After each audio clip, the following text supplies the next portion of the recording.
بقول الله ودود، يعني محب لكم عطوف. ولذلك في الحديث القدسي الذي جعل الله فيه منهج عباده المؤمنين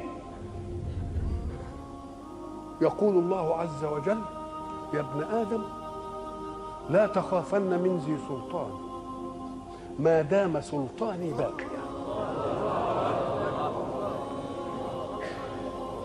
وسلطاني لا ينفد أبدا.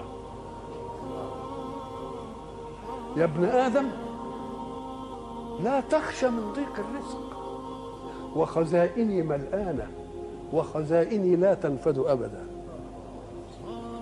يا ابن آدم خلقتك للعبادة فلا تلعب، وضمنت لك رزقك فلا تتعب. اوعى تفتكر تتعب يعني بجوارحك، تتعب بقلبك وتنشغل به. انت الجوارح تعمل والقلوب تتوكل.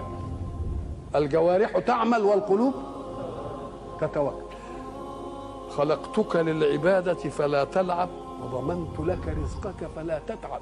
فهو عزتي وجلالي إن رضيت بما قسمته لك أرحت قلبك وبدنك، وكنت عندي محمودا.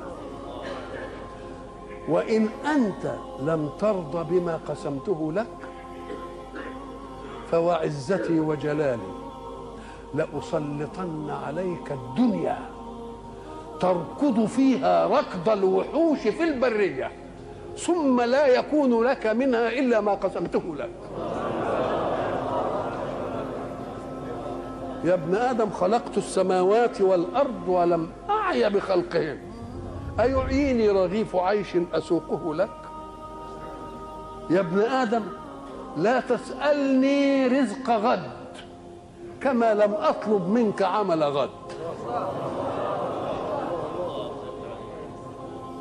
يا ابن آدم